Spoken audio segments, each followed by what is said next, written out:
Il y a tellement de crypto-monnaies qu'il est parfois difficile de les suivre, difficile de les analyser, difficile de comprendre ce qui se cache derrière chacune de ces crypto-monnaies. C'est la raison pour laquelle cette chaîne existe. Elle existe pour te faire déjà comprendre ce qu'il y a derrière les crypto-monnaies de façon globale et de te mettre à jour certaines informations qui pourraient clairement te permettre de comprendre ce qu'il y a dans cet écosystème. Dans cette vidéo, nous allons partager les éléments qu'il y a derrière quelques crypto-monnaies pour te permettre de comprendre ce qu'il y a. Et je vais donc comme ça mettre certaines crypto-monnaies dans ton radar. Reste jusqu'à la fin de cette vidéo. Abonne-toi, like la vidéo, partage la vidéo pour permettre à d'autres personnes de comprendre ce qui se cache dans l'écosystème crypto-monnaie. En description, tu trouveras le lien du groupe Telegram et aussi le lien pour réserver la formation qu'on va donner le 7 du côté d'Abidjan. Le 6, on sera du côté de Ouagadougou. Le lien, c'est en description de cette vidéo. On va parler des stratégies d'investissement dans l'écosystème crypto-monnaie. Il y a tellement de choses à connaître, tellement de stratégies qui existent. On va donc te permettre de les maîtriser et d'avancer un peu plus rapidement dans cet écosystème. Elvis n'est pas un conseil financier, cette vidéo comme d'autres, c'est à titre éducationnel. Il faut donc toujours faire ses recherches avant d'investir. La première crypto-monnaie que je mets dans ton radar, c'est la crypto-monnaie Polygon qui est un Matic, Polygon Matic, qui est un Layer 2 au-dessus de la blockchain de Ethereum qui a aujourd'hui la plus grande liquidité dans l'écosystème des crypto-monnaies. Quand on dit liquidité, il s'agit de l'argent que les gens ont déposé sur des plateformes, que ce soit pour staker, que ce soit pour faire le trading dans les pools de liquidité et bien d'autres plateformes comme ça sur une blockchain. Et Polygon aujourd'hui reste un Layer 2 qui a aussi beaucoup de liquidité et qui vient donc résoudre un problème qu'il y a aujourd'hui dans la blockchain Ethereum. Mais ce n'est pas la raison pour laquelle je mets Polygon dans ton radar aujourd'hui. Je mets Polygon dans ton radar parce que vous connaissez très bien ce qu'il y a eu avec la blockchain de Terra Luna, où il y a eu un crash et ils ont créé une deuxième blockchain et cette deuxième blockchain n'est clairement pas acceptée parce qu'il y a un bon nombre de raisons qui font en sorte que les personnes ne veulent pas y mettre de l'argent ou bien ne veulent plus continuer à y mettre des projets. Le CEO avec une bonne controverse, manipulation, beaucoup d'accusations et tout, ça fait en sorte que plusieurs projets quittent cette blockchain-là pour aller sur la blockchain de Polygon. On a vu comme ça récemment presque 50 projets déposer des valises dans la blockchain de Polygon. Qu'est-ce que ça veut dire? Ça veut dire qu'on aura besoin encore de plus de frais de transaction sur la blockchain de Polygon et on peut donc encore ajouter de la liquidité. Voilà la liquidité. Les personnes qui étaient déjà dans ces blockchains-là, dans ces écosystèmes-là, sont comme ça en train de migrer sur la blockchain de Polygon. Et plus il y a donc une adoption d'une blockchain, plus il y a d'utilité, plus le token de la blockchain pourrait comme ça justement prendre de la valeur. C'est la première crypto-monnaie que je mets dans ton radar aujourd'hui. La deuxième crypto-monnaie que je mets dans ton radar, c'est le Luna Classic.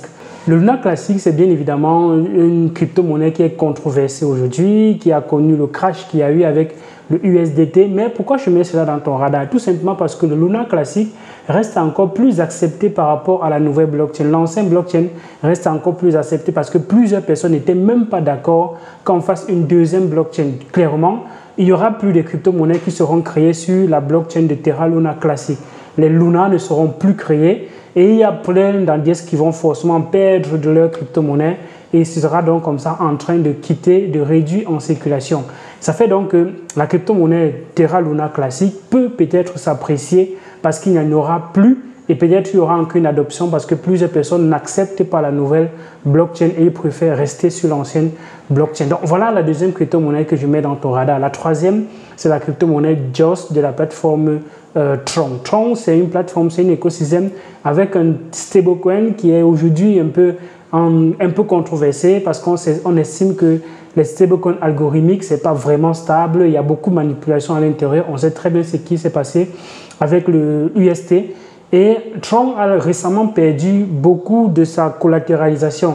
Mais malgré tout, ils ont essayé, ils ont bataillé avec tous les efforts. Tron a quand même pu retrouver encore le niveau de 1 $, pour regarder sa collatéralisation. C'est la raison pour laquelle le prix du UST, c'est quand même, le prix du Tron derrière, c'est quand même apprécié parce que, bon, ça aurait pu cracher, mais il y a quand même eu cet éveil-là. Mais il faut rester quand même très attentif par rapport à ce qui se passe dans ces blockchains. Et le JOS reste donc une des plateformes qui va majoritairement consommer ces UST avec le staking sur ces plateformes, avec les paires de liquidités, avec plein de personnes dans cet écosystème qui vont vouloir justement quitter du Tron pour aller vers un stablecoin qui aura dans cet écosystème. Ça reste la raison pour laquelle je mets donc le JOS dans ton radar parce que c'est l'un des DEX assez utilisés sur la blockchain de Tron.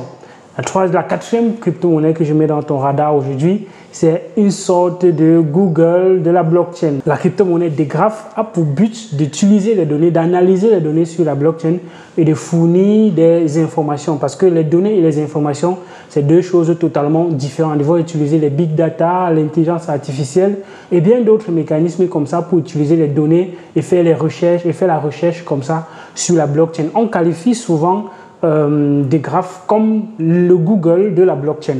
Mais ce projet a connu beaucoup de traction au début parce qu'il y a beaucoup de personnes qui pensaient que ça allait immédiatement très bien performer, mais le marché n'a pas réagi exactement comme on souhaitait. Mais je mets dans ton radar parce qu'il y a donc beaucoup de demandes encore pour les données de la blockchain, les institutions, les gouvernements et bien d'autres mécanismes là.